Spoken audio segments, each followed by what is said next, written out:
नमो बुद्धा, जय भीम, जय Bharat. Europe, UK ਅਤੇ ਡੀਐਮ ਗਲੋਬਲ ਦੇ ਮਾਧਿਅਮ ਤੋਂ ਪ੍ਰਸਾਰਨ ਕੀਤਾ ਜਾ ਰਿਹਾ ਲੋਟਸ ਟੀਵੀ ਦੇ ਦਰਸ਼ਕਾਂ ਦਾ ਬੁੱਧਿਸਟ ਇੰਟਰਨੈਸ਼ਨਲ ਮੀਡੀਆ ਵੱਲੋਂ ਸਵਾਗਤ ਹੈ। ਅੱਜ ਦੇ ਪ੍ਰੋਗਰਾਮ ਦੀ ਸੇਵਾ ਦੀਸ ਜਸਲ ਸਟੂਡੀਓ ਵੱਲੋਂ ਕੀਤੀ ਜਾ ਰਹੀ ਹੈ। ਜਿਸ ਤਰ੍ਹਾਂ ਕਿ ਆਪ ਜੀ ਨੂੰ ਪਤਾ ਹੈ ਕਿ ਇਸ ਮਹੀਨੇ ਸਾਡੇ ਜੋ ਪ੍ਰੋਗਰਾਮ ਹਨ ਉਹ ਤਥਾਗਤ ਬੁੱਧ ਉਹਨਾਂ ਦਾ ਜੀਵਨ ਅਤੇ ਧੰਮ 'ਤੇ ਕੀਤੇ ਜਾ ਰਹੇ ਹਨ। ਸਾਡੀ ਕਮੇਟੀ ਦੇ ਫਾਊਂਡਰ ਮੈਂਬਰ ਸੋਹਣ ਲਾਲ ਰਤੂ ਜੀ ਦੀ ਕਲਮ ਤੋਂ ਲਿਖਿਆ ਬਾਬਾ ਸਾਹਿਬ ਡਾਕਟਰ ਭੀਮ ਰਾਓ ਅੰਬੇਡਕਰ ਜੀ ਦਾ ਸਦਾ ਬਹਾਰ ਗੀਤ ਜੋ ਅਸ਼ੋਕਾ ਗਰੁੱਪ ਨੇ 42-43 ਸਾਲ ਪਹਿਲਾਂ ਗਾਇਆ ਹੋਇਆ ਹੈ, ਅੱਜ ਵੀ ਸੁਣ ਕੇ ਆਨੰਦ ਆਉਂਦਾ ਹੈ। ਆਓ ਪਹਿਲਾਂ ਉਸ ਗੀਤ ਵੱਲ ਵੱਧਦੇ ਹਾਂ। ਉਹ ਗੀਤ ਸੁਣੋ ਜੀ।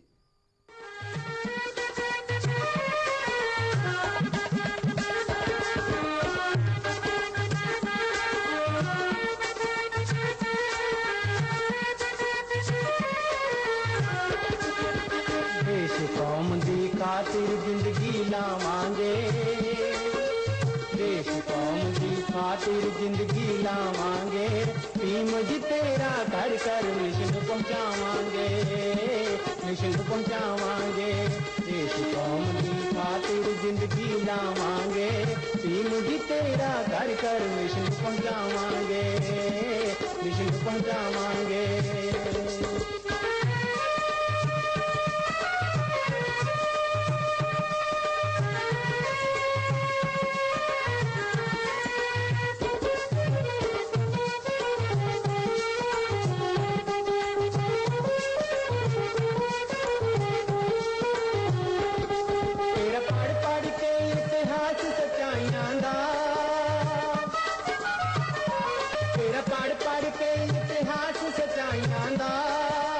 बदल देंगे हिंद चो राज कसाइयां दा, राज कसाइयां दा।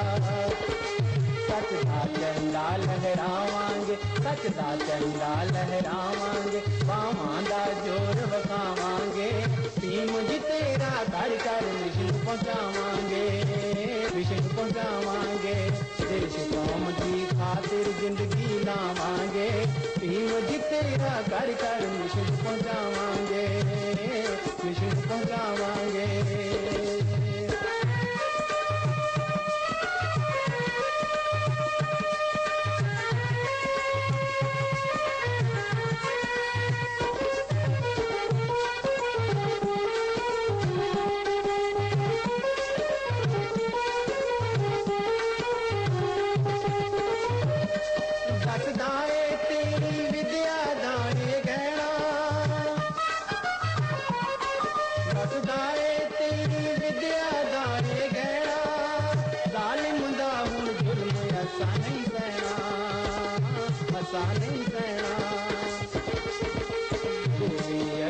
हसांगे गोली अगे हसांगे, सूली ते चढ़ के गावांगे, भीम जी तेरा घर घर मिशन पहुंचावांगे, मिशन पहुंचावांगे।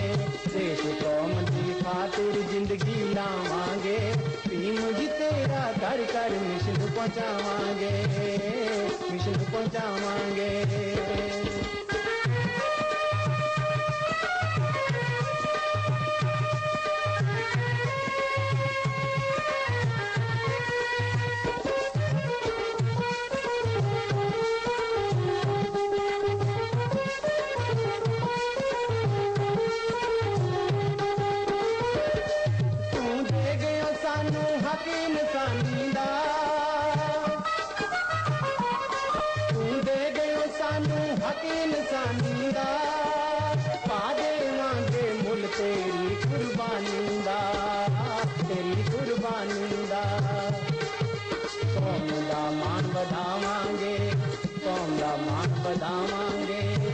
सवारी जावांगे, भीम जी तेरा घर घर मिशन पहुंचावांगे, मिशन पहुंचावांगे। देश कौम की खातिर जिंदगी लावांगे, भीम जी तेरा घर घर मिशन पहुंचावांगे, मिशन पहुंचावांगे।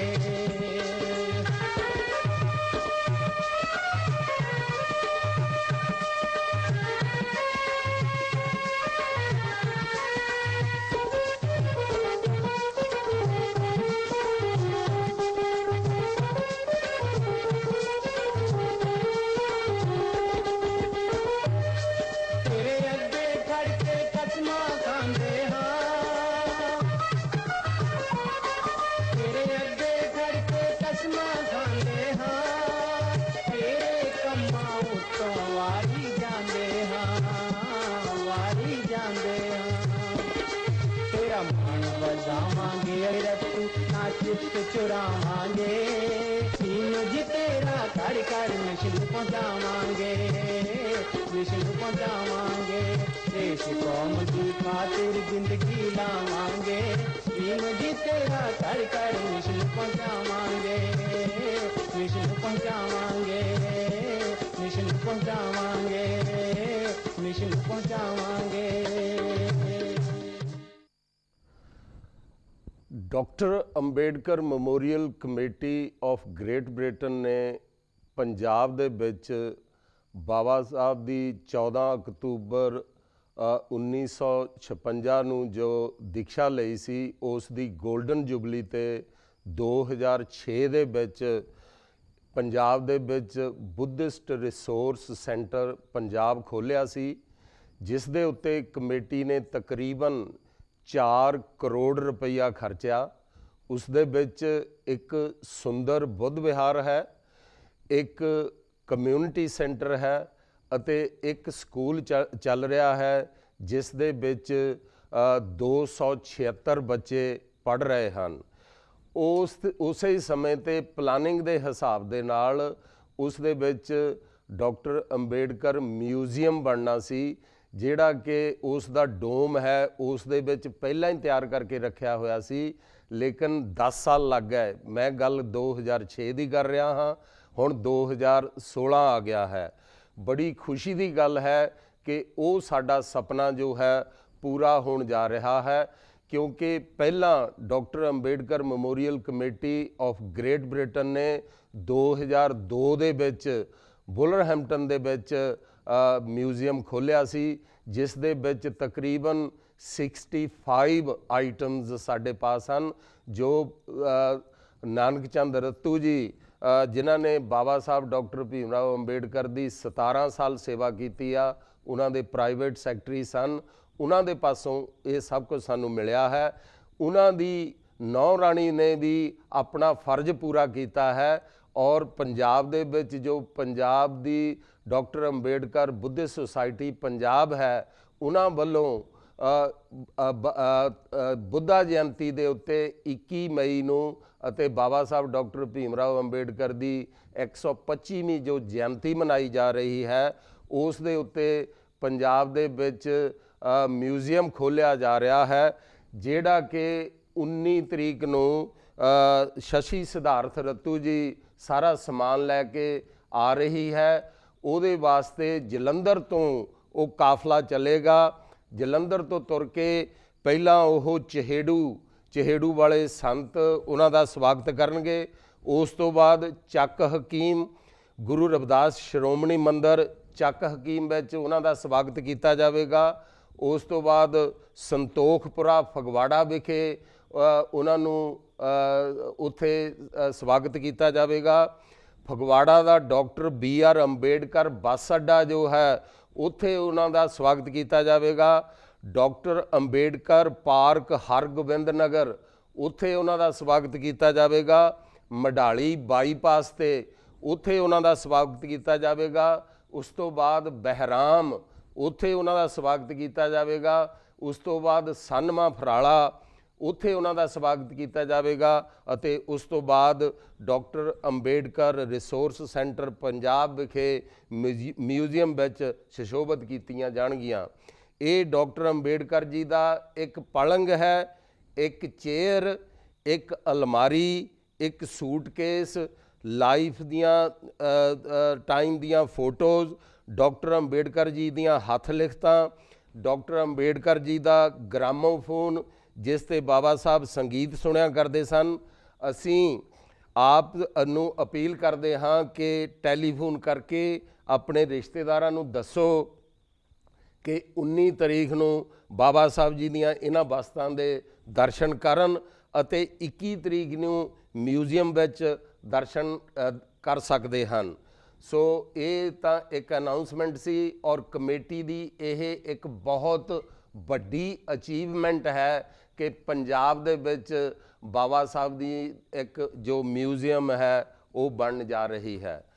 ਆਓ ਹੁਣ, ਜਿਸ ਤਰ੍ਹਾਂ ਕਿ ਮੈਂ ਪਹਿਲਾਂ ਦੱਸਿਆ ਸੀ ਕਿ ਸਾਡੀ ਤਥਾਗਤ ਬੁੱਧ, ਉਹਨਾਂ ਦੀ ਜੀਵਨੀ ਅਤੇ ਉਹਨਾਂ ਦੇ ਧੰਮ ਦੇ ਉੱਤੇ ਆ ਸਾਰਾ ਮਈ ਦਾ ਮਹੀਨਾ ਜੋ ਅਸੀਂ ਚਰਚਾ ਕਰ ਰਹੇ ਹਾਂ, ਇਸ ਦੇ ਵਾਸਤੇ ਚਰਚਾ ਦੇ ਵਿੱਚ ਹਿੱਸਾ ਲੈਣ ਵਾਸਤੇ ਸਾਡੇ ਪਾਸ ਅੰਜਨਾ ਕੁਮਾਰੀ ਜੀ ਹਨ। ਅੰਜਨਾ ਜੀ, ਸਟੂਡੀਓ ਵਿੱਚ ਆਪ ਜੀ ਦਾ ਸਵਾਗਤ ਹੈ। ਸਾਰੇ ਦਰਸ਼ਕਾਂ ਦਾ ਸਵਾਗਤ ਹੈ। ਨਮੋ ਬੁੱਧਾਏ, ਜੈ ਭੀਮ। ਉਹਨਾਂ ਦੇ ਨਾਲ ਸ਼੍ਰੀਮਤੀ ਰੇਖਾ ਪੌਲ ਜੀ ਹਨ। ਰੇਖਾ ਜੀ, ਸਟੂਡੀਓ ਵਿੱਚ ਆਪ ਜੀ ਦਾ ਸਵਾਗਤ ਹੈ। ਜੀ, ਨਮੋ ਬੁੱਧਾ, ਜੈ ਭੀਮ। ਲੋਟਸ ਟੀਵੀ ਤੇ ਸਾਰੇ ਦਰਸ਼ਕਾਂ ਦਾ ਸਵਾਗਤ ਹੈ। ਅੰਜਨਾ ਜੀ, ਜੇ ਤੁਸੀਂ ਥੋੜਾ ਜਿਹਾ ਯਾਦ ਕਰੋ ਤਾਂ, ਕਿਉਂਕਿ ਜੋ ਲਾਸਟ ਤੁਹਾਡੇ ਨਾਲ ਕਨਵਰਸੇਸ਼ਨ ਚੱਲ ਰਹੀ ਸੀ ਉਹ ਧਿਆਨ ਸਾਧਨਾ ਬਾਰੇ ਚੱਲ ਰਹੀ ਸੀ ਕਿ ਤਥਾਗਤ ਬੁੱਧ ਨੇ ਜੋ ਧਿਆਨ ਸਾਧਨਾ ਕਰਨ ਵਾਲੇ ਹਨ ਉਹਨਾਂ ਨੂੰ ਵੀ ਕੋਈ ਸ਼ੀਲ ਵੱਖਰੇ ਦਿੱਤੇ ਆ, ਔਰ ਉਹਨਾਂ ਸ਼ੀਲਾਂ ਬਾਰੇ ਤੁਹਾਡੇ ਨਾਲ ਲਾਸਟ ਟਾਈਮ ਦੇ ਵਿੱਚ ਚਰਚਾ ਚੱਲ ਰਹੀ ਸੀ। ਮੇਰਾ ਖਿਆਲ 3 ਸ਼ੀਲਾਂ ਤੱਕ ਤੁਸੀਂ ਦੱਸਿਆ ਸੀ। ਉਸ ਤੋਂ ਅੱਗੇ ਤੁਸੀਂ ਦੱਸੋਗੇ ਕਿ ਉਹ ਜਿਹੜੀ ਸਾਧਨਾ ਦੇ ਵਿੱਚ ਉਹਨਾਂ ਨੇ ਤਥਾਗਤ ਬੁੱਧ ਨੇ ਕਿਹੜੇ ਸ਼ੀਲ ਉਹਨਾਂ ਨੂੰ ਦਿੱਤੇ ਸੀ? ਅਸੀਂ ਪਹਿਲਾਂ ਜਿਹੜੇ 3 ਸ਼ੀਲ ਅਸੀਂ ਉਹ ਪਹਿਲਾਂ ਦੁਹਰਾ ਚੁੱਕੇ ਹਾਂ, ਉਹਨਾਂ ਨੂੰ ਇੱਕ ਵਾਰੀ ਹੋਰ ਦੁਹਰਾ ਲੈਂਦੇ ਹਾਂ ਤਾਂ ਕਿ ਉਹ ਵੀ ਰਿਮੈਂਬਰ ਦੈਮ। ਤਾਂ ਜਿਹੜਾ ਪਹਿਲਾ ਸ਼ੀਲ ਆਉਂਦਾ ਇਹਦੇ ਵਿੱਚ ਉਹ ਆਉਂਦਾ, ਵਿਕਾਲ ਭੋਜਨ ਵੇਰਮਣੀ ਸਿੱਖਾ ਪਦਮ ਸਮਾਧਿਆਮੀ, ਕਿ ਤੁਸੀਂ 12 ਵਜੇ ਤੋਂ ਪਹਿਲਾਂ, ਦੁਪਹਿਰ ਹੋਣੇ ਤੋਂ ਪਹਿਲਾਂ ਭੋਜਨ ਕਰ ਲੈਂਦੇ ਆ। ਇਹ ਭਿੱਖੂਆਂ ਦਾ ਨਿਯਮ ਹੁੰਦਾ ਆ, ਤਾਂ ਇਹ ਸ਼ਰਮਣ ਜਿਹੜੇ ਹੁੰਦੇ ਆ ਉਹਨਾਂ ਨੂੰ ਵੀ ਪਾਲਣ ਕਰਨਾ ਪੈਂਦਾ ਆ। ਉਹ ਤੋਂ ਬਾਅਦ ਆਉਂਦਾ ਨੱਚ ਗੀਤਾ ਵਾਦਿਤਾ ਵਸੁਖ ਦੇਸਨਾ ਵੇਰਮਣੀ ਸਿੱਖਾ ਪਦਮ ਸਮਾਧਿਆਮੀ, ਕਿ ਮੈਂ ਜਿਹੜੇ ਨਾਚ ਗਾਣੇ ਆ ਜਾਂ ਹੋਰ ਇੰਟਰਟੇਨਮੈਂਟ ਆ ਉਹਨਾਂ 'ਤੇ ਵੀ ਭਾਗ ਨਹੀਂ ਲਊਂਗੇ। ਇਹ ਕਿਉਂਕਿ ਤੁਸੀਂ ਹੁਣ ਅੰਤਰਮੁਖੀ ਹੋਣਾ ਆ, ਤਾਂ ਇਸ ਲਈ ਤੁਸੀਂ ਉਹਨਾਂ ਦੇ ਵਿੱਚ ਭਾਗ ਨਹੀਂ ਲੈਣਾ। ਉਹ ਤੋਂ ਬਾਅਦ ਆਉਂਦਾ ਮਾਲਾ ਗੰਧ ਵਿਲੇਪਨਾ ਧਾਰਣਾ ਮੰਦਨਾ ਵਿਭੂਸ਼ਾਨਾਥਨਾ ਵੇਰਮਣੀ ਸਿੱਖਾ ਪਦੰ ਸਮਾਧਿਆਮੀ, ਕਿ ਤੁਸੀਂ ਜਿਹੜੇ ਆਪਣੇ ਸਜਾਣੇ ਦਾ ਮੇਕਅਪ ਵਗੈਰਾ ਉਹਨਾਂ ਤੋਂ ਵੀ ਪਰਹੇਜ਼ ਰੱਖੋਗੇ, ਜੁਐਲਰੀ ਤੋਂ ਵੀ ਪਰਹੇਜ਼ ਰੱਖੋਗੇ। ਤਾਂ ਇਹ ਨਹੀਂ ਕਰੋਗੇ, ਤੁਸੀਂ ਹੁਣ ਅੰਤਰਮੁਖੀ ਧਿਆਨ ਕਰਨਾ ਹੈ। ਤਾਂ ਉਹ ਤੋਂ ਬਾਅਦ ਜਿਹੜਾ ਹੁਣ ਆਉਂਦਾ ਆ, ਅਸੀਂ ਆਹ 3 ਕਰ ਚੁੱਕੇ ਸੀਗੇ, ਤਾਂ ਹੁਣ ਜਿਹੜਾ ਆਉਂਦਾ ਆ ਉੱਚ ਸਿਆਣਾ ਮਹਾ ਸਿਆਣਾ ਵੇਰਮਣੀ ਸਿੱਖਾ ਪਦਮ ਸਮਾਧਿਆਮੀ, ਕਿ ਤੁਸੀਂ ਉੱਚੇ ਜਿਹੜੇ ਬਿਸਤਰ ਹੁੰਦੇ ਆ, ਜਿਹੜੇ ਗੱਦੇਦਾਰ ਬਿਸਤਰ ਹੁੰਦੇ ਆ, ਉਹਦੇ 'ਤੇ ਨਹੀਂ ਸੌਂਗੇ। ਤੁਸੀਂ ਕੋਸ਼ਿਸ਼ ਕਰੋਗੇ ਕਿ ਤੁਸੀਂ ਫਰਸ਼ 'ਤੇ ਜਾਂ ਸਖਤ ਜਗ੍ਹਾ ਸੋਣਾ ਆ। ਉਹ ਇਸ ਲਈ ਸੋਣਾ ਆ ਕਿਉਂਕਿ ਤੁਸੀਂ ਭਗਵਾਨ ਬੁੱਧ ਨੇ ਕਿਹਾ ਕਿ ਮਾਈਂਡਫੁਲਨੈਸ ਆਉਣੀ ਚਾਹੀਦੀ ਆ। ਤੁਸੀਂ ਸਤਰਕ ਰਹਿਣਾ ਆ ਹਰ ਅਵਸਥਾ ਦੇ ਵਿੱਚ ਕਿ ਤੁਹਾਡੇ ਅੰਦਰ ਕਿਆ ਚੱਲ ਰਿਹਾ ਆ। ਕਿਉਂਕਿ mind doesn't sleep, body sleep, mind doesn't sleep, it's working, it's creating the ਸੰਕਾਰਾ। ਤਾਂ ਅਗਰ ਤੁਸੀਂ ਸੋ ਜਾਂਦੇ ਆ ਗਹਿਰੀ ਨੀਂਦ ਤਾਂ ਤੁਹਾਨੂੰ ਪਤਾ ਨਹੀਂ ਕਿ ਕਿਆ ਹੋ ਰਿਹਾ ਆ। ਤਾਂ ਇਸ ਲਈ ਅਸੀਂ ਮੈਡੀਟੇਸ਼ਨ ਦੇ ਵਿੱਚ ਅਸੀਂ we try to sleep on the floor, so you are mindful all the time। ਤਾਂ ਇਸ ਕਰਕੇ ਇਹ ਸ਼ੀਲ ਬਣਾਇਆ ਗਿਆ। ਫਿਰ ਉਹ ਤੋਂ ਬਾਅਦ ਹੁੰਦਾ ਆ ਜਾਤਾ ਰੂਪਾ ਰਾਜਤਾ ਪਟੀ ਗਹਿਣਾ ਵੇਰਮਣੀ ਸਿੱਖਾ ਪਦਮ ਸਮਾਧਿਆਮੀ। ਇਹ ਮੇਰੇ ਖਿਆਲ ਨਾਲ ਜਿੱਦਾਂ ਤੁਸੀਂ ਕਈਆਂ ਨੂੰ ਰਾਗ ਹੁੰਦਾ ਆ ਜੁਐਲਰੀ ਦੇ ਵਿੱਚ, ਜਿੱਦਾਂ ਸੋਨੇ ਦਾ ਚਾਂਦੀ ਦਾ ਜਿਹੜਾ ਜੁਐਲਰੀ ਹੁੰਦੀ ਆ, ਤਾਂ ਉਹ ਰਾਗ ਵੀ ਥੋੜ੍ਹਾ ਘਟਣਾ ਚਾਹੀਦਾ। ਤਾਂ ਉਸ ਲਈ ਅਗਰ ਉਹਨਾਂ ਨੇ ਇਹ ਸ਼ੀਲ ਬਣਾਇਆ ਕਿ ਤੁਸੀਂ ਇਹ ਗਹਿਣਾ ਨਹੀਂ ਪਾਉਣਾ, ਚਾਂਦੀ ਸੋਨਾ ਜਾਂ ਕੋਈ ਵੀ ਕੀਮਤੀ ਗਹਿਣਾ ਆ ਨਾ ਤੁਸੀਂ ਪਾਉਣਾ ਆ, ਨਾ ਤੁਸੀਂ ਉਪਹਾਰ 'ਚ ਲੈਣਾ ਆ ਜਦੋਂ ਤੁਸੀਂ ਸਾਧਨਾ ਕਰਦੇ ਆ। ਤਾਂ ਇਹ 5 ਸ਼ੀਲ ਜਿਹੜੇ ਆਉਂਦੇ ਆ ਉਹਦੇ ਵਿੱਚ, ਤਾਂ ਇਹ ਬਹੁਤ ਹੀ ਜ਼ਰੂਰੀ ਆ। ਅਗਰ ਤਾਂ ਕੋਈ ਜਿੱਦਾਂ ਇਸ ਰਾਸਤੇ 'ਤੇ ਜਾਣਾ ਚਾਹੁੰਦਾ ਆ ਤਾਂ ਇਹ ਸ਼ੀਲ ਜਿਹੜੇ ਆ ਇਹ ਜ਼ਰੂਰੀ ਨਹੀਂ ਹੈ ਕਿ ਤੁਸੀਂ ਉੱਥੇ ਹੀ ਸਾਧਨਾ ਕੇਂਦਰ 'ਚ ਕਰਨੇ ਚਾਹੀਦੇ ਆ। ਮੇਰੇ ਖਿਆਲ ਨਾਲ ਤੁਸੀਂ ਘਰੇ ਵੀ ਨਾਲ ਵੀ ਲੈ ਕੇ ਆ ਸਕਦੇ ਆ, ਪਰਹੇਜ਼ ਤੁਸੀਂ ਘਰੇ ਵੀ ਰੱਖ ਕੇ। ਇਹਦੇ ਲਈ ਮੈਂ ਇੱਕ ਟਿੱਪਣੀ ਕਰਨੀ ਚਾਹੁੰਦਾ, ਕਿਉਂਕਿ ਜਦੋਂ ਵੀ ਮੈਂ ਤੁਹਾਨੂੰ ਦੇਖਿਆ ਤੁਸੀਂ ਵੀ ਖੁਦ ਗਹਿਣੇ ਨਹੀਂ ਪਾਉਂਦੇ, ਤੁਸੀਂ ਪ੍ਰੈਕਟੀਕਲੀ ਇਹਨੂੰ ਆਪਣੇ ਉੱਤੇ ਵੀ ਲਾਗੂ ਕਰਦੇ ਹੋ। ਇਹ ਨੈਚੁਰਲੀ ਚੀਜ਼, ਇਹ ਧਿਆਨ ਸਾਧਨਾ ਇਦਾਂ ਦੀ ਇਹ ਚੀਜ਼ ਹੈ ਕਿ ਇਹ ਤੁਸੀਂ ਨੈਚੁਰਲੀ ਆਣੀ ਚਾਹੀਦੀ ਆ ਜੀ ਤੁਹਾਨੂੰ। ਇਹ ਫੋਰਸ ਨਹੀਂ ਕਰਨਾ ਕਦੀ ਵੀ ਕਿਸੇ ਨੇ ਕਿ ਇਹ ਫੋਰਸ ਕਰਕੇ ਆਵੇ। ਜੀ ਤਾਂ ਇਹ ਨੈਚੁਰਲੀ ਅਗਰ ਆਂਦਾ ਆ ਤਾਂ ਤੁਹਾਨੂੰ ਕਰਨਾ ਚਾਹੀਦਾ ਆ। Thank you. ਅੱਛਾ, ਜ਼ਿਆਦਾ ਕਰਕੇ ਸਾਡਾ ਸਮਾਜ ਸ਼ੀਲ ਪਾਲਣ ਨੂੰ ਬਹੁਤ ਔਖਾ ਸਮਝਦਾ, ਕਿਉਂ? ਇਸ ਬਾਰੇ ਤੁਸੀਂ ਕੀ ਕਹੋਗੇ? ਕਿਉਂਕਿ ਲੋਕ ਸ਼ੀਲ ਪਾਲਣ ਤੋਂ ਥੋੜਾ ਜਿਹਾ ਡਰਦੇ ਆ, ਕਿਉਂ? ਇਹਦੇ ਬਾਰੇ ਤੁਸੀਂ ਕੁਝ ਦੱਸੋਗੇ?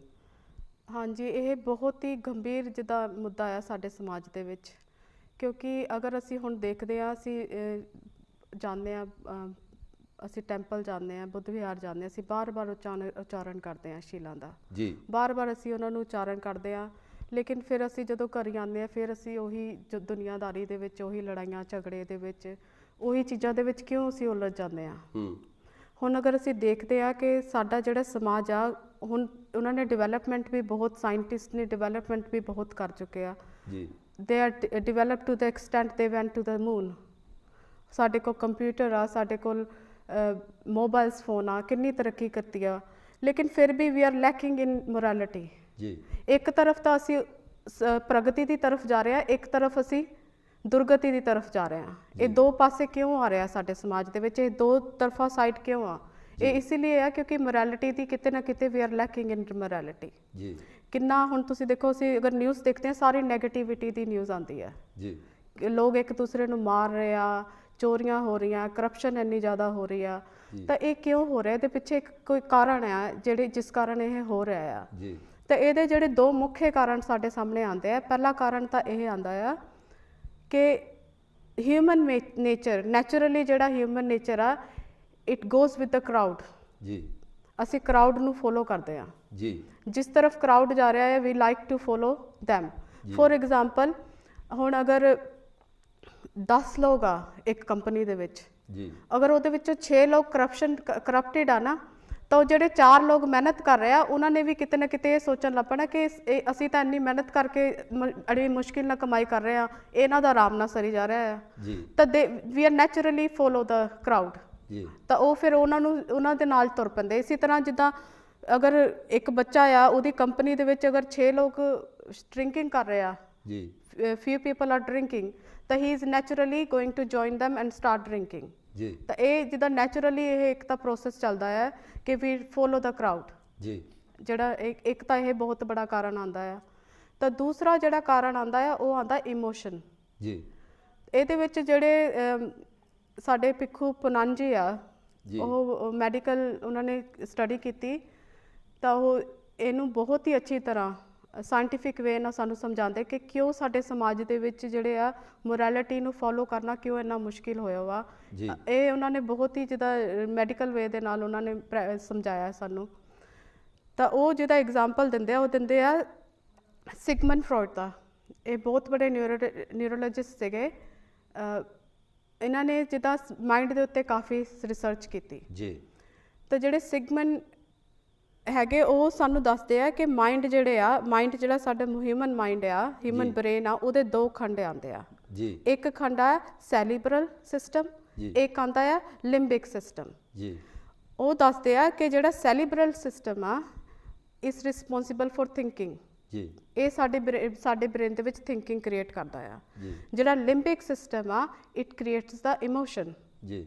ਤਾਂ ਉਹਨਾਂ ਨੇ ਜਿਹੜਾ ਸੈਰੀਬਰਲ ਆ ਉਹਨੂੰ ਇਡ ਕਿਹਾ, ਜਿਹੜਾ ਇਮੋਸ਼ਨਲ ਆ ਉਹਨਾਂ ਨੇ ਸਾਇੰਟਿਸਟ ਨੇ ਉਹਨੂੰ ਈਗੋ ਕਿਹਾ ਜੀ। ਉਹ ਇਹ ਸੱਚਾਈ ਤੱਕ ਪਹੁੰਚਦੇ ਜਦੋਂ ਉਹ ਰਿਸਰਚ ਕਰਦੇ ਆ ਜੀ। ਹੁਣ ਜਦੋਂ ਭਗਵਾਨ ਬੁੱਧ ਇਸ ਸੱਚਾਈ ਤੱਕ ਪਹੁੰਚਦੇ ਆ ਧਿਆਨ ਸਾਧਨਾ ਦੁਆਰਾ ਜੀ, ਉਹ ਇਹਨਾਂ ਨੂੰ ਕਹਿੰਦੇ ਆ, ਜਿਹੜਾ ਥਿੰਕਿੰਗ ਪਾਰਟ ਭਗਵਾਨ ਬੁੱਧ ਉਹਨੂੰ ਕਹਿੰਦੇ ਆ ਮਨੋ ਜੀ। ਤਾਂ ਜਿਹੜਾ ਇਮੋਸ਼ਨਲ ਆ ਉਹਨੂੰ ਭਗਵਾਨ ਨੇ ਕਿਹਾ ਚਿੱਤ ਜੀ। ਤਾਂ ਦੇਖੋ ਦੋਨੋਂ ਹੀ ਇੱਕ ਸੱਚਾਈ ਤੱਕ ਪਹੁੰਚਦੇ ਆ ਜੀ। ਲੇਕਿਨ ਭਗਵਾਨ ਬੁੱਧ ਇਹਨਾਂ ਸੱਚਾਈਆਂ ਤੇ 2500 ਸਾਲ ਪਹਿਲਾਂ ਪਹੁੰਚਦੇ ਆ। ਯਾਨੀ ਜਿੱਥੇ ਸਾਇੰਸ ਹੁਣ ਪਹੁੰਚੀ ਆ, ਤਥਾਗਤ ਬੁੱਧ ਨੇ 2500 ਸਾਲ ਪਹਿਲਾਂ ਉਹ ਰਿਸਰਚ ਕਰਕੇ ਦੱਸ ਦਿੱਤਾ। ਉਹ ਦੱਸਿਆ ਉਹਨਾਂ ਨੇ। ਉਹ ਭਗਵਾਨ ਬੁੱਧ ਹੁਣ ਸਾਇੰਟਿਸਟ ਬਹੁਤ ਇਸ ਚੀਜ਼ ਤੋਂ ਹੋ ਰਿਹਾ ਕਿ ਦੇ ਆਰ ਵੈਰੀ ਜਿੱਦਾਂ ਅਮੇਜ਼ਡ ਕਿ ਇੰਨੀ ਜਿੱਦਾਂ ਸਾਲ ਪਹਿਲਾਂ ਜਦੋਂ ਕੋਈ ਟੈਕਨੋਲੋਜੀ ਕੁਛ ਨਹੀਂ ਸੀ, ਉਹ ਧਿਆਨ ਸਾਧਨਾ ਦੁਆਰਾ ਇਸ ਸੱਚਾਈਆਂ ਤੱਕ ਪਹੁੰਚ ਗਏ ਜੀ। ਸੋ they are working on it ਜੀ। ਹੁਣ ਤੁਸੀਂ ਦੇਖੋ ਜਿਹੜੇ ਦਲਾਈ ਲਾਮਾ ਆ, ਉਹਦੇ ਦ ਲੋਟਸ ਜਿਹੜੇ ਫੇਮਸ ਜਿਹੜੇ ਅੱਜ ਕੱਲ੍ਹ ਦੇ ਫਿਜ਼ੀਓਥੈਰੇਪਿਸਟ ਆ ਜਾਂ ਸੌਰੀ ਸਾਈਕੋਲੋਜਿਸਟ ਆ ਉਹ ਉਹਨਾਂ ਨਾਲ ਕੰਮ ਕਰ ਰਿਹਾ they working on the human mind with them it's because Buddha has gone to the deepest level of the mind ਜੀ ਤਾਂ ਹੁਣ ਉਹ ਦੱਸਦੇ ਕਿ ਜਿਹੜਾ ਥਿੰਕਿੰਗ ਮਾਈਂਡ ਆ ਤਾਂ ਜਿਹੜਾ ਇਮੋਸ਼ਨਲ ਮਾਈਂਡ ਆ ਜਦੋਂ ਉਹ ਰਿਸਰਚ ਕਰਦੇ ਆ ਤਾਂ ਉਹ ਦੇਖਦੇ ਆ ਕਿ ਦੇ ਡੋਂਟ ਵਰਕ ਟੂਗੈਦਰ ਜੀ ਮਾਈਂਡ ਥੋਟ ਕ੍ਰੀਏਟ ਕਰਦਾ ਲੇਕਿਨ emotion doesn't go with the mind ਜੀ ਇਮੋਸ਼ਨਸ ਓਵਰਪਾਵਰ ਦ ਥਿੰਕਿੰਗ ਮਾਈਂਡ ਜੀ ਇਹ ਸਾਇੰਟਿਸਟ ਇਸ ਸੱਚਾਈ ਤੱਕ ਪਹੁੰਚਦੇ ਆ ਹੋਰ ਉਹ ਇਹ ਵੀ ਦੱਸਦੇ ਆ ਕਿ ਜਦੋਂ ਇਦਾਂ ਹੁੰਦਾ ਆ ਸਾਡੀ ਬੋਡੀ ਦੇ ਵਿੱਚ ਕਿ thinking mind doesn't work with emotions ਤਾਂ ਸਾਡੀ ਬੋਡੀ ਵਿੱਚ ਟੈਨਸ਼ਨ ਕ੍ਰੀਏਟ ਹੁੰਦੀ ਆ ਸਟ੍ਰੈਸ ਕ੍ਰੀਏਟ ਹੁੰਦਾ ਆ ਜੀ ਤਾਂ ਜਦੋਂ ਇਸ ਸੱਚਾਈ ਤੱਕ ਭਗਵਾਨ ਬਹੁਤ ਪਹੁੰਚਦੇ ਆ ਕਿਉਂਕਿ ਉਹ ਅਨੁਭਵ ਕਰ ਰਿਹਾ ਅਨੁਭੂਤੀ ਨਾਲ ਪਹੁੰਚ ਰਿਹਾ ਤਦੋਂ ਉਹ ਕਹਿੰਦੇ ਆ ਅਪਿਓ ਹੀ ਸੰਪਯੋਗੋ ਦੁੱਖਾ ਜੀ ਮਨੁੱਖ ਆਪਣੇ ਆਪ ਹੀ ਦੁੱਖ ਪੈਦਾ ਕਰ ਰਿਹਾ ਕਿਉਂਕਿ ਉਹ ਅਨੁਭਵ ਕਰ ਰਿਹਾ ਕਿ ਦੁੱਖ ਪੈਦਾ ਹੋ ਰਿਹਾ ਆ ਜੀ ਤਾਂ ਇਹ ਸੱਚਾਈ ਤੱਕ ਪਹੁੰਚਦੇ ਆ ਤਾਂ ਉਹ ਇਹਨੂੰ ਕਹਿੰਦੇ ਕਿ ਇਹ ਸਟ੍ਰੈਸ ਪੈਦਾ ਕਰ ਰਿਹਾ ਆ ਸਾਇੰਟਿਸਟ ਭਗਵਾਨ ਬੁੱਧ ਕਹਿੰਦੇ ਆ ਕਿ ਇਟਸ ਇਗਨੋਰੈਂਸ ਜੀ ਕਿਉਂਕਿ ਉਹ ਅਨੁਭਵ ਨਾ ਕਰ ਰਿਹਾ ਨਾ ਉਹਨਾਂ ਨੂੰ ਪਤਾ ਹੈ ਕਿ ਇਹ ਇਗਨੋਰੈਂਸ ਹੋ ਰਿਹਾ ਆ ਲੇਕਿਨ ਉਹ ਕਿਉਂਕਿ ਇੰਸਟਰੂਮੈਂਟ ਨਾ ਯੂਜ਼ ਕਰ ਰਿਹਾ ਤਾਂ ਉਹ ਕਹਿ ਰਹੇ ਆ ਕਿ ਇਹ ਸਟ੍ਰੈਸ ਪੈਦਾ ਹੋ ਰਿਹਾ ਆ ਲੇਕਿਨ ਉਹ ਸਟ੍ਰੈਸ ਨਹੀਂ ਉਹ ਇਗਨੋਰੈਂਸ ਦੇ ਕਰਕੇ ਸਟ੍ਰੈਸ ਪੈਦਾ ਹੋ ਰਿਹਾ ਭਗਵਾਨ ਬੁੱਧ ਇਹ ਸੱਚਾਈ ਤੱਕ ਪਹੁੰਚਦੇ ਆ ਜੀ ਤਾਂ ਇਹ ਇੱਕ ਬਹੁਤ ਬੜਾ ਕਾਰਨ ਆਉਂਦਾ ਆ ਕਿ ਜਦੋਂ ਸਾਡੇ ਸਾਹਮਣੇ ਕਿਉਂਕਿ ਸਾਡੇ ਇਮੋਸ਼ਨਸ ਓਵਰਪਾਵਰ ਕਰਦੇ ਆ ਸਾਨੂੰ ਜੀ ਤਾਂ ਹੁਣ ਅਗਰ ਇੱਕ ਇਨਸਾਨ ਆ ਜਦੋਂ ਲਾਲਚ ਆ ਅੰਦਰ ਇਮੋਸ਼ਨ ਆ ਉਹ ਜੀ ਲਾਲਚ ਜਿਹੜਾ ਆ ਇਹ ਸਾਰੇ ਇਮੋਸ਼ਨ ਆ ਸਾਡੇ ਅੰਦਰ ਜੀ ਹੁਣ ਅਗਰ ਕ੍ਰੋਧ ਆ ਇਹ ਵੀ ਇਮੋਸ਼ਨ ਹੈ ਜੀ ਤਾਂ ਜਦੋਂ ਸਾਡੇ ਸਾਹਮਣੇ ਕੋਈ ਆਂਦਾ ਆ ਕਿਉਂਕਿ ਅਸੀਂ ਸ਼ੀਲਤਾ ਬਹੁਤ ਅੱਛੀ ਤਰ੍ਹਾਂ ਸਮਝਦੇ ਆ ਜੀ ਸ਼ੀਲਾਂ ਦਾ ਮਤਲਬ ਵੀ ਅਸੀਂ ਬਹੁਤ ਅੱਛੀ ਤਰ੍ਹਾਂ ਸਮਝਦੇ ਆ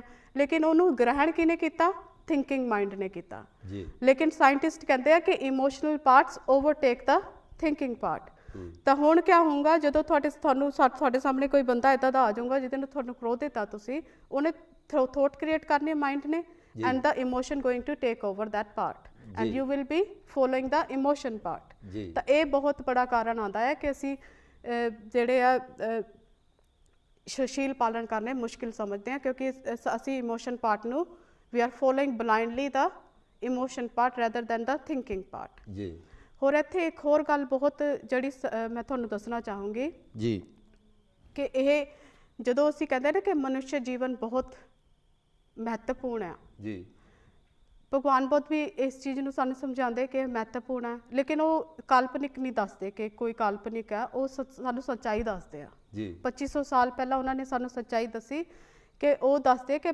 ਮਨੁੱਖ ਜੀਵਨ ਇਸ ਮਾਇਨੇ 'ਚ ਮਹੱਤਵਪੂਰਨ ਆ ਕਿ ਤੁਸੀਂ 4 ਪ੍ਰਸ਼ਨਾਂ ਤੇ ਵਿਚਾਰ ਕਰ ਸਕਦੇ ਆ ਜੀ ਕਿ ਤੁਹਾਡਾ ਜਨਮ ਕਿਉਂ ਹੋਇਆ ਜੀ ਤੁਹਾਨੂੰ ਬਿਮਾਰੀਆਂ ਕਿਉਂ ਲੱਗਣੀਆਂ ਆ ਤੁਸੀਂ ਬੁਢਾਪੇ ਦੀ ਤਰਫ ਕਿਉਂ ਜਾਣਾ ਆ ਹੋਰ ਤੁਸੀਂ ਮ੍ਰਿਤਿੂ ਕਿਉਂ ਪ੍ਰਾਪਤ ਕਰਨੀ ਆ ਭਗਵਾਨ ਬੁੱਧ ਨੇ ਕਿਹਾ ਅਗਰ ਤੁਸੀਂ ਇਹ 4 ਪ੍ਰਸ਼ਨਾਂ ਦੇ ਉੱਤੇ ਨਹੀਂ ਵਿਚਾਰ ਕਰਦੇ ਤਾਂ ਤੁਸੀਂ ਮਨੁੱਖ ਹੋਣੇ ਦਾ ਬਹੁਤ ਬੜਾ ਗੁਣ ਖੋ ਦਿੰਦੇ ਆ ਜੀ ਇਹ ਭਗਵਾਨ ਬੁੱਧ ਸਾਨੂੰ ਦੱਸਦੇ ਆ ਹੁਣ ਸਾਇੰਟਿਸਟ ਜਿਹੜੇ ਆ ਉਹ ਵੀ ਇਹੀ ਸੱਚਾਈ ਤੱਕ ਪਹੁੰਚਦੇ ਆ ਜੀ ਕਿਉਂਕਿ ਉਹਨਾਂ ਨੇ ਹਿਊਮਨ ਬ੍ਰੇਨ ਸਕੈਨ ਕੀਤਾ ਉਹਦੇ ਵਿੱਚ ਉਹਨਾਂ ਨੂੰ ਮਿਲਿਆ ਸੈਲੀਬਰਲ ਪਾਰਟ ਤਾਂ ਲਿੰਬਿਕ ਪਾਰਟ ਹੁਣ ਜਦੋਂ ਐਨੀਮਲਸ ਨੂੰ ਸਕੈਨ ਕਰਦੇ ਆ ਤਾਂ ਉਹਨਾਂ ਨੂੰ ਕਿਆ ਮਿਲਦਾ ਆ ਉੱਥੇ ਕਿ the animals have the limbic part ਜੀ they have the limbic system but they don't have cerebral system which is the thinking part ਜੀ ਅੰਜਨਾ ਜੀ ਇੱਥੇ ਮੈਨੂੰ ਤੁਹਾਨੂੰ ਰੋਕਣਾ ਪੈ ਰਿਹਾ ਕਿਉਂਕਿ ਬ੍ਰੇਕ ਦਾ ਟਾਈਮ ਹੋ ਗਿਆ ਤੁਸੀਂ ਕਿਤੇ ਜਾਣਾ ਨਹੀਂ ਇਸੇ ਤਰ੍ਹਾਂ ਹੀ ਇਹਨਾਂ ਦੇ ਨਾਲ ਚਰਚਾ ਜਾਰੀ ਰਹੇਗੀ ਬ੍ਰੇਕ ਤੋਂ ਇੱਕ ਵਾਰ ਬਾਅਦ ਇੱਕ ਵਾਰ ਫਿਰ ਮਿਲਾਂਗੇ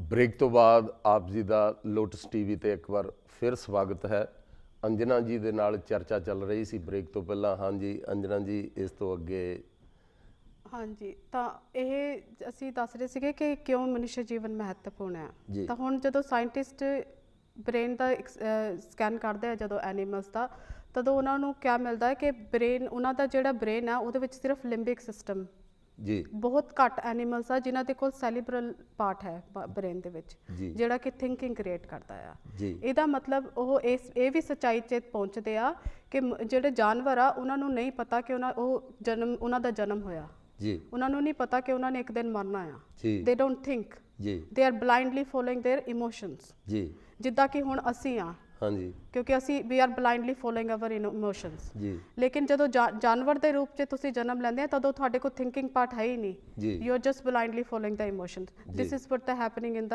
ਐਨੀਮਲਸ। ਜੀ। ਤਾਂ ਉਹ ਵੀ ਇਹੀ ਦੱਸਦੇ ਕਿ ਉਹ ਇਹ ਸੋਚ ਨਹੀਂ ਸਕਦੇ ਕਿ ਉਹਨਾਂ ਦਾ ਜਨਮ ਹੋਇਆ। ਇਹੀ ਸੱਚਾਈ ਭਗਵਾਨ ਬੁੱਧ ਦੱਸਦੇ ਆ ਕਿ ਇਸ ਲਈ ਤੁਹਾਡਾ ਮਨੁੱਖ ਜੀਵਨ ਜਿਹੜਾ ਮਹੱਤਵਪੂਰਨ ਹੈ ਕਿ ਤੁਸੀਂ ਇਸ ਪ੍ਰਸ਼ਨਾਂ ਤੇ ਵਿਚਾਰ ਕਰ ਸਕਦੇ ਕਿ ਤੁਸੀਂ ਕਿਉਂ ਜਨਮ ਲਿਆ, ਤੁਸੀਂ ਕਿਉਂ ਦੁਖੀ ਆ, ਤੁਸੀਂ ਕਿਉਂ ਬੁਢਾਪੇ 'ਚ ਜਾਣਾ ਆ, ਤੁਸੀਂ ਕਿਉਂ ਮ੍ਰਿਤੂ ਦੀ ਤਰਫ ਜਾਣਾ ਆ। ਤਾਂ ਉਹ ਇਸ ਚੀਜ਼ ਨੂੰ ਬਹੁਤ ਮਹੱਤਵ ਦਿੰਦੇ ਸੀ ਕਿ ਇਹਨਾਂ 4 ਪ੍ਰਸ਼ਨਾਂ ਤੇ ਮਨੁੱਖ ਨੂੰ ਜ਼ਰੂਰ ਵਿਚਾਰ ਕਰਨਾ ਚਾਹੀਦਾ ਜੀ। ਤਾਂ ਇੱਕ ਹੋਰ ਇੱਥੇ ਮੈਂ ਤੁਹਾਨੂੰ ਦੱਸਣਾ ਚਾਹੂੰਗੀ ਕਿ ਜਿਹੜੇ ਹੁਣ ਦਲਾਈ ਲਾਮਾ ਆ ਜੀ ਉਹ ਵੀ ਮਾਈਂਡ ਤੇ ਰਿਸਰਚ ਕਰ ਰਿਹਾ ਸਾਈਕੋਲੋਜਿਸਟ ਦੇ ਨਾਲ, ਡੇਵਿਡ ਰਿਚਮੰਡ ਸਨ ਜਿਹੜੇ ਹੈਗੇ ਉਹਨਾਂ ਦੇ ਨਾਲ ਉਹਨਾਂ ਨੇ ਕਾਫੀ ਰਿਸਰਚ ਕੀਤੀ ਆ।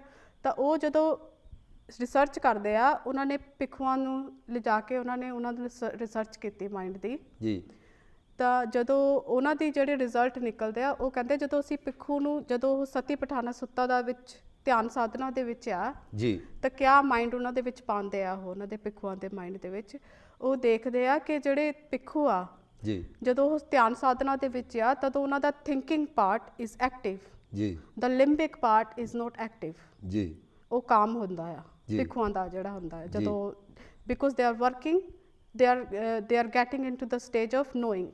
ਜੀ ਤਾਂ ਜਦੋਂ ਉਹ ਨੋਰਮਲ ਸਕੈਨ ਕਰਦੇ ਆ ਜਿਹੜੇ ਇਨਸਾਨ ਧਿਆਨ ਸਾਧਨਾ ਨਹੀਂ ਕਰ ਰਹੇ, ਜਦੋਂ ਉਹਨਾਂ ਦਾ ਸਕੈਨ ਕਰਦੇ ਆ ਤਾਂ ਉਹ ਦੇਖਦੇ ਆ ਕਿ ਬੋਥ ਸਿਸਟਮ ਆਰ ਡਿਸਟਰਬਡ। ਜੀ ਲਿੰਬਿਕ ਦਾ ਜਿਹੜਾ ਸਿਬਰਲ ਪਾਰਟ ਆ, ਥਿੰਕਿੰਗ ਪਾਰਟ ਦਾ ਜਿਹੜਾ ਇਮੋਸ਼ਨਲ ਪਾਰਟ ਆ, they both are not working together. The active part is the emotional part ਜੀ ਹਿਊਮਨ ਬੀਇੰਗ ਦੇ ਵਿੱਚ। That's why we are suffering. ਜੀ ਤਾਂ ਇਹ ਚੀਜ਼ ਤੇ ਉਹ ਬਹੁਤ ਇਹਨਾਂ ਨੇ ਅੱਛੀ ਤਰ੍ਹਾਂ ਸਮਝਾਇਆ ਸਾਨੂੰ। Thank you very much.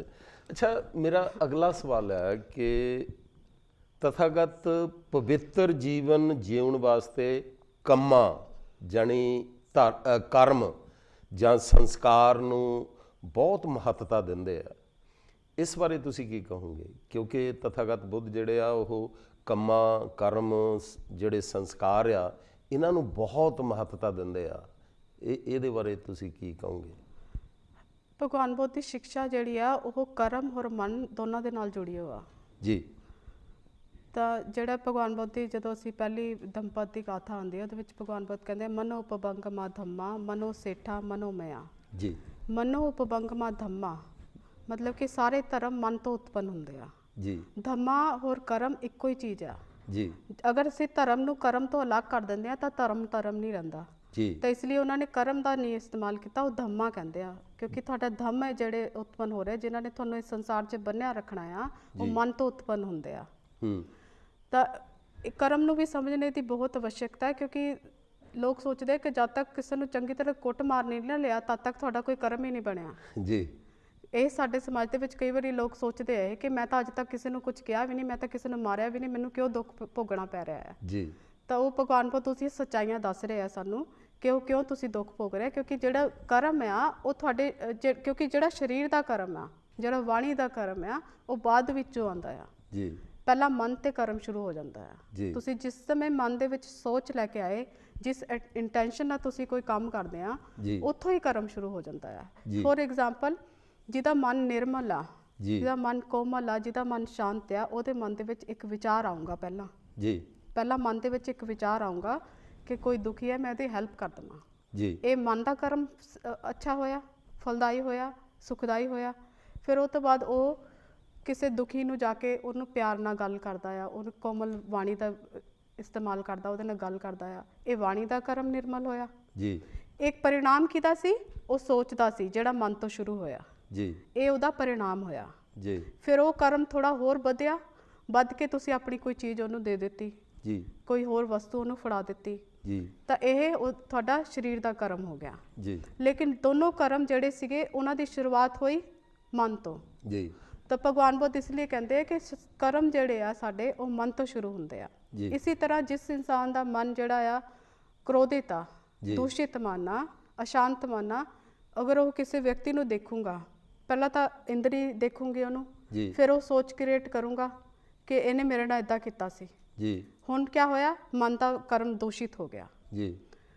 ਸ਼ੁਰੂਆਤ ਹੋ ਗਈ ਕਰਮ ਦੀ। ਜੀ। ਉੱਥੋਂ ਹੀ ਸ਼ੁਰੂ ਹੋ ਗਈ। ਤਾਂ ਕਰਮ ਦੀ ਸ਼ੁਰੂਆਤ।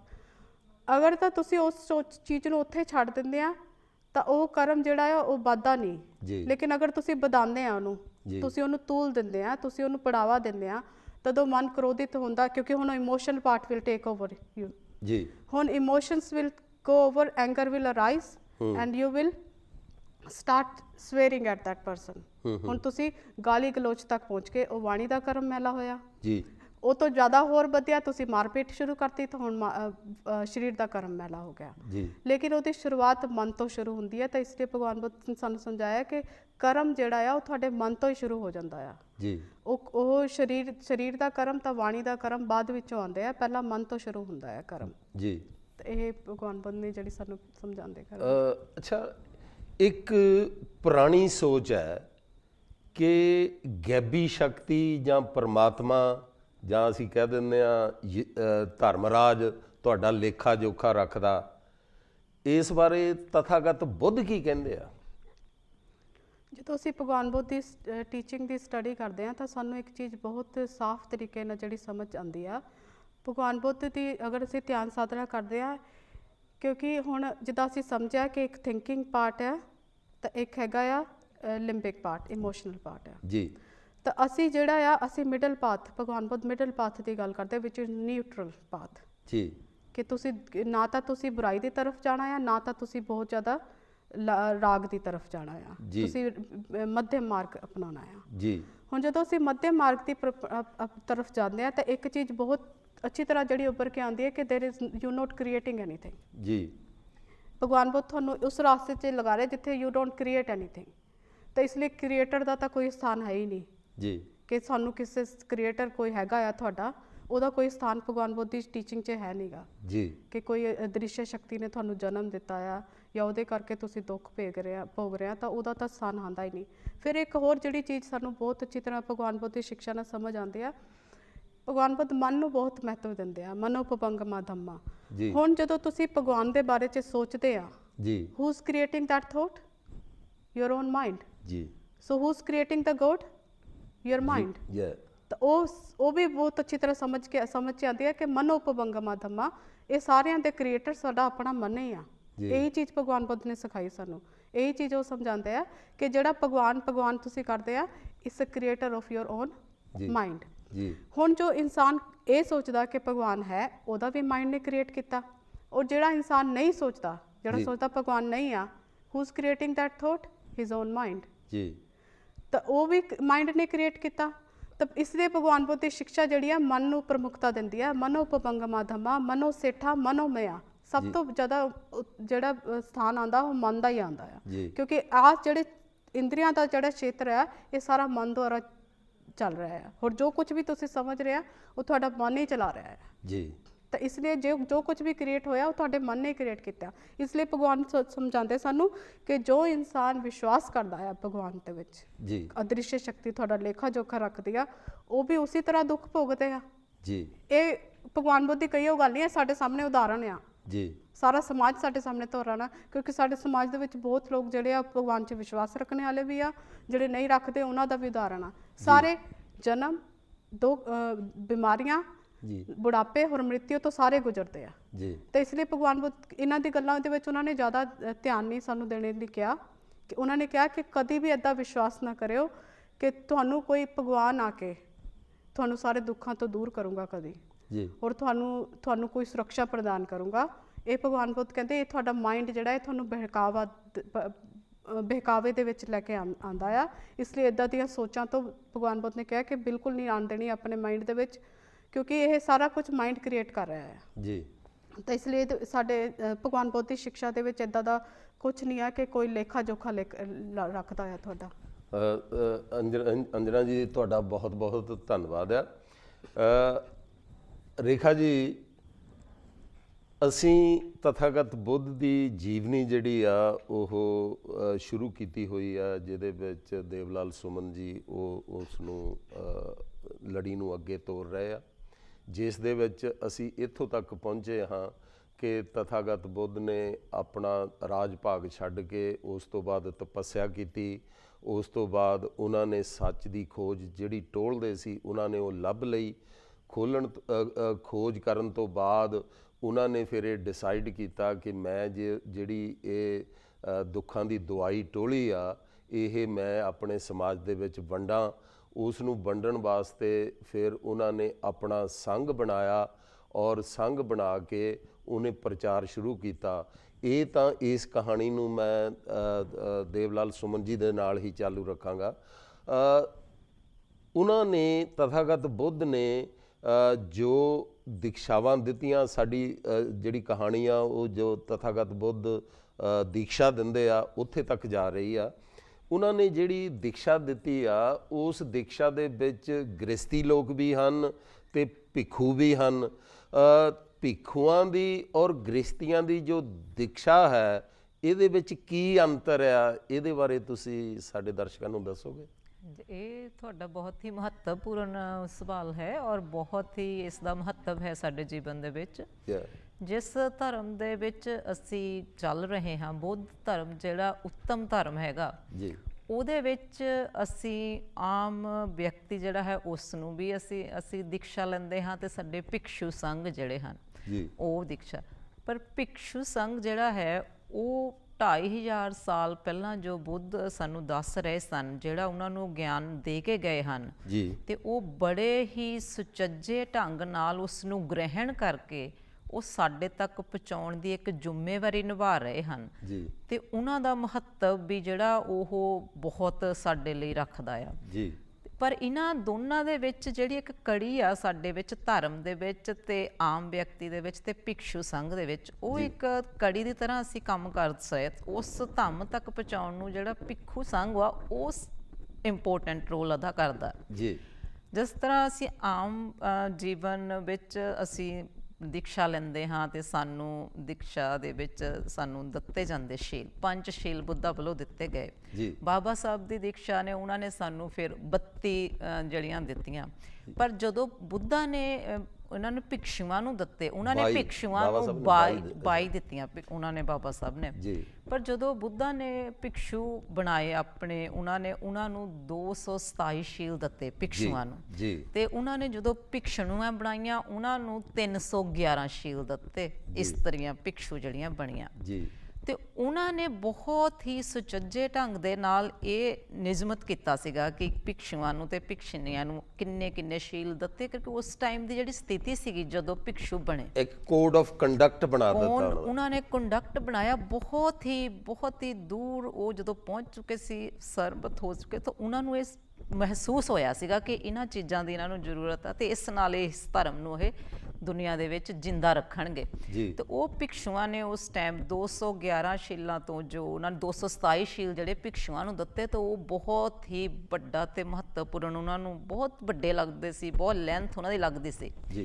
ਪਰ ਭਗਵਾਨ ਬੁੱਧ ਨੇ ਉਹਨਾਂ ਨੂੰ ਇਹ ਵੀ ਸਮਝਾਇਆ ਸੀਗਾ ਕਿ ਇਹਨਾਂ ਦੀ ਗਿਣਤੀ ਭਾਵੇਂ ਵਾਧੂ ਹੈਗੀ ਆ, ਜਦੋਂ ਅਸੀਂ ਚੰਗੇ ਕੰਮ ਕਰਦੇ ਹਾਂ ਤਾਂ ਮੰਦਿਆਂ ਨੂੰ ਅਸੀਂ ਨਹੀਂ ਕਰਦੇ, ਤਾਂ ਚੰਗੇ ਕਰਕੇ ਮੰਦਿਆਂ ਨੂੰ ਸਾਨੂੰ ਨਹੀਂ ਕਰਨਾ, ਤਾਂ ਉਹਨਾਂ ਦਾ ਹਾਫ ਹੋ ਜਾਂਦਾ, ਹਾਫ ਤੋਂ ਵੀ ਜ਼ਿਆਦਾ। ਤੋ ਜਿਹੜਾ ਭਿੱਖੂ ਸੰਘ ਹੈ, ਇਹਨਾਂ ਨੇ ਜਦੋਂ ਆਪਣੇ ਸ਼ੀਲਾਂ ਨੂੰ ਅਪਣਾ ਕੇ ਉਸ ਧਰਮ ਨੂੰ ਸਾਡੇ ਤੱਕ ਅੱਜ ਤੱਕ ਜਿੰਦਾ ਰੱਖਿਆ ਤੇ ਇਸ ਕਰਕੇ ਉਹਨਾਂ ਦਾ ਮਹੱਤਵ ਹੈ ਤੇ ਉਹ ਸਾਡੇ ਲਈ ਹਮੇਸ਼ਾ ਮਹੱਤਵ ਰਹੇਗਾ। 2500 ਸਾਲ ਦੇ ਵਿੱਚ ਬਿਨਾਂ ਲਿਖਿਓ ਜਿਹੜੇ ਉਹ ਭਿਕਸ਼ੂ ਹਨ, ਉਹ ਆਪਣੇ ਸ਼ੀਲਾਂ ਨੂੰ ਵਰਤਦੇ ਹੋਏ, ਉਹਨਾਂ ਦੇ ਨਿਯਮਾਂ ਦੀ ਪਾਲਣਾ ਕਰਦੇ ਹੋਏ ਸਾਨੂੰ ਸ਼ੀਲ ਦੇਣ ਤੱਕ ਸਫਲ ਹੋਏ ਹਨ। ਨਹੀਂ, ਇਹ ਮੈਂ ਤੁਹਾਡੇ ਕੋਲੋਂ ਅੱਗੇ ਸਵਾਲ ਇਹਦੇ ਬਾਰੇ ਕਿਸੇ ਹੋਰ ਐਂਗਲ ਦੇ ਨਾਲ ਜਾਣਨਾ ਚਾਹਾਂਗਾ। ਜਿਹੜਾ ਇਸ ਵੇਲੇ ਮੈਂ ਤੁਹਾਡੇ ਕੋਲੋਂ ਸਵਾਲ ਪੁੱਛਦਾ ਵੀ ਜਿਹੜੇ ਉਪਾਸਕ ਆ ਉਹਨਾਂ ਦੇ ਸ਼ੀਲ ਜਿਹੜੇ ਆ ਉਹ ਕਿਹੜੇ ਆ ਤੇ ਜਿਹੜੇ ਭਿੱਖੂ ਆ ਉਹਨਾਂ ਦੇ ਕਿਹੜੇ ਆ? ਇਸ ਟਾਈਮ ਜਿਸ ਤਰ੍ਹਾਂ ਭਿੱਖੂ ਸੰਘ ਹੈ, ਉਹਨਾਂ ਦਾ ਮੇਨ ਜਿਹੜਾ ਰੋਲ ਹੈਗਾ ਉਹ ਹੈਗਾ ਆਮ ਵਿਅਕਤੀਆਂ ਨੂੰ ਬੁੱਧ ਧਰਮ ਦੇ ਨਾਲ ਜੋੜ ਕੇ ਰੱਖਣਾ, ਉਹਨਾਂ ਦੀ ਸਿੱਖਿਆ ਨਾਲ ਦੇਣਾ, ਉਹਨਾਂ ਨੂੰ ਉਹਨਾਂ ਦੇ ਮਨ ਦੀ ਸਥਿਤੀ ਸਮਝਾਉਂਦੇ ਰਹਿਣਾ ਸਮੇਂ ਦੇ ਨਾਲ ਕਰਕੇ। ਜਿਹੜਾ ਵਿਅਕਤੀ ਆ, ਆਮ ਵਿਅਕਤੀ ਆ, ਉਹ ਇਸ ਤਰ੍ਹਾਂ ਦੇ ਜੀਵਨ ਵਿੱਚ ਵਿਚਰਦਾ ਹੈ। ਜਿਸ ਤਰ੍ਹਾਂ ਇੱਕ ਆਮ ਉਦਾਹਰਨ ਤੋਂ ਅਸੀਂ ਸਵੇਰਾ ਸਾਡਾ ਸਟਾਰਟ ਹੁੰਦਾ ਹੈ, ਮਾਰਨਿੰਗ, ਕੰਮ ਤੇ ਜਾਣਾ, ਬੱਚਿਆਂ ਦੀ ਲੁੱਕ ਆਫਟਰ ਕਰਨਾ, ਅਸੀਂ ਘੰਟੇ ਵੱਜੇ ਹੋਏ ਆ ਉਹਨਾਂ ਨੂੰ, ਉਹ ਸਾਡੇ ਜਿਹੜੇ ਮਨ ਦੀ ਸਥਿਤੀ ਆ ਹਰ ਵੇਲੇ ਬਦਲਦੀ ਆ ਤੇ ਜਿਹੜਾ ਸਾਡਾ ਮਨ ਆ ਉਸ ਦੀ ਸਥਿਤੀ ਜਿਹੜੀ ਭਿਕਸ਼ੂ ਦੇ ਨਾਲੋਂ ਬਹੁਤ ਡਿਫਰੈਂਟ ਆ ਤੇ ਇਸ ਕਰਕੇ ਉਹਨਾਂ ਨੇ ਜਿਹੜੇ ਬੁੱਧਾ ਨੇ ਆਪਣੇ ਸਪਸ਼ਟ ਸ਼ਬਦਾਂ ਦੇ ਵਿੱਚ ਕਿਹਾ ਸੀ। ਉਹਨਾਂ ਨੇ ਕਿਹਾ ਕਿ ਮੈਂ ਭਿੱਖੂ ਬਣਾਏ ਹਨ ਪਰ ਇਹ ਧਰਮ ਸਮਝਾਉਣ ਦੇ ਲਈ। ਜਿਹੜਾ ਆਮ ਵਿਅਕਤੀ ਹੈ ਉਸ ਨੂੰ ਇਸ ਧਰਮ ਦੀ ਲੋੜ ਹੈ, ਤੇ ਉਹ ਜਿਹੜਾ ਆਮ ਵਿਅਕਤੀ ਹੈ ਉਹਨੂੰ ਉਹਨਾਂ ਨੇ ਸਾਰਾ ਕੁਝ ਇਹ ਵੀ ਕਿਹਾ ਕਿ ਤੁਹਾਨੂੰ ਇਸ ਜੀਵਨ ਨੂੰ ਜੀਣਾ ਪੈਣਾ ਹੈ, ਇਸ ਜੀਵਨ ਨੂੰ ਸਮਝਣਾ ਪੈਣਾ ਹੈ, ਤੁਹਾਨੂੰ ਜ਼ਿੰਮੇਵਾਰੀਆਂ ਕਰਨੀਆਂ ਪੈਣੀਆਂ, ਤੁਹਾਨੂੰ ਕੰਮ ਕਰਨਾ ਪੈਣਾ, ਤੁਹਾਨੂੰ ਇਸ ਦੁਨੀਆ ਦੇ ਵਿੱਚ ਆਪਣੇ ਪਰਿਵਾਰਿਕ ਜੀਵਨ ਨੂੰ ਜੋ ਤੁਹਾਡਾ ਇੱਛਾਵਾਂ ਹਨ, ਕੰਮ ਹੈ, ਸਾਰਾ ਕੁਝ ਕਰਨਾ ਪੈਣਾ। ਸਾਨੂੰ ਪੈਸਾ ਕਮਾਉਣਾ ਵੀ ਪੈਣਾ, ਪੈਸਾ ਖਰਚਣਾ ਵੀ ਪੈਣਾ, ਸਾਨੂੰ ਦਾਨ ਵੀ ਕਰਨਾ ਪੈਣਾ।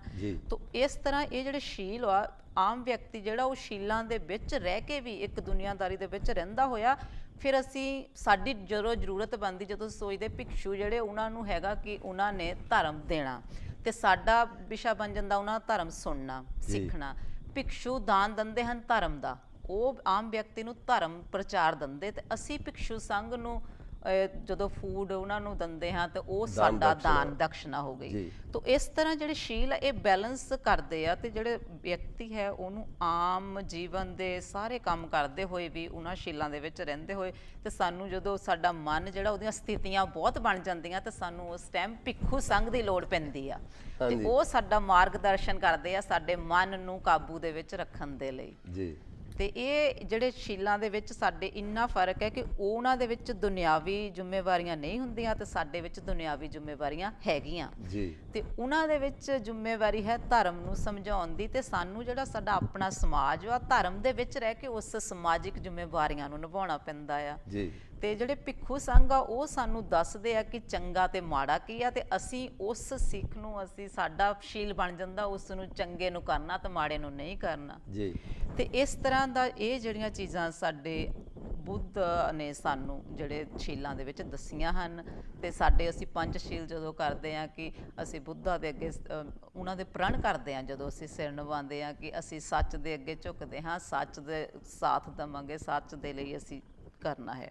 ਤੇ ਜਦੋਂ ਅਸੀਂ ਭਿੱਖੂ ਸੰਘ ਦੀ ਸੰਗਤ ਕਰਦੇ ਹਾਂ ਤਾਂ ਉਹਨਾਂ ਦੇ ਸ਼ੀਲਾਂ ਨੂੰ ਸੁਣਦੇ ਹਾਂ, ਉਹਨਾਂ ਦੀ ਤਪੱਸਿਆ ਨੂੰ ਦੇਖਦੇ ਹਾਂ, ਤੇ ਉਹਨਾਂ ਧਰਮ ਨੂੰ ਸੁਣਦੇ ਹਾਂ, ਤਾਂ ਫਿਰ ਸਾਨੂੰ ਉੱਥੋਂ ਦਾਨ, ਸੱਚ, ਸੰਭਮ ਬਾਣੀ, ਝੂਠ ਨਹੀਂ ਬੋਲਣਾ, ਹੱਤਿਆ ਨਹੀਂ ਕਰਨੀ, ਕਿਸੇ ਦੀ ਚੀਜ਼ ਤੇ ਲੋਭ ਨਹੀਂ ਕਰਨਾ, ਲਾਲਚ ਨਹੀਂ ਕਰਨਾ, ਉਹ ਚੀਜ਼ਾਂ ਸਾਨੂੰ ਜਦੋਂ ਸਿਖਾਉਂਦੇ ਆ ਤਾਂ ਸਾਨੂੰ ਫਿਰ ਸ਼ੀਲਾਂ ਦੇ ਉੱਪਰ ਆਉਣਾ ਪੈਂਦਾ ਵੀ ਇਹ ਸਾਡੇ ਭਗਵਾਨ ਬੁੱਧ ਦੇ ਸ਼ੀਲ ਹਨ ਜੋ ਸਾਨੂੰ ਭੰਤੇ ਦੱਸਦੇ ਹਨ, ਤੇ ਅਸੀਂ ਜੀਵਨ ਜੀਂਦੇ ਹੋਏ ਸਾਰੇ ਕੰਮ ਕਰਦੇ ਹੋਏ, ਹੁਣ ਜਦੋਂ ਕੰਮ ਤੇ ਜਾਂਦੇ ਆ ਤਾਂ ਸਾਨੂੰ 6 ਘੰਟੇ ਦੀ ਸ਼ਿਫਟ ਹੁੰਦੀ ਆ, ਕਈ ਵਾਰੀ ਸਾਨੂੰ ਕਹਿੰਦੇ 2 ਘੰਟੇ ਓਵਰ ਟਾਈਮ ਕਰ ਲਓ, ਤਾਂ ਵਿਅਕਤੀ ਦੀ ਮਾਨਸਿਕਤਾ ਆ ਉਹ ਅਸੀਂ ਲਾਲਚ ਵਿੱਚ ਆ ਜਾਂਦੇ ਆ।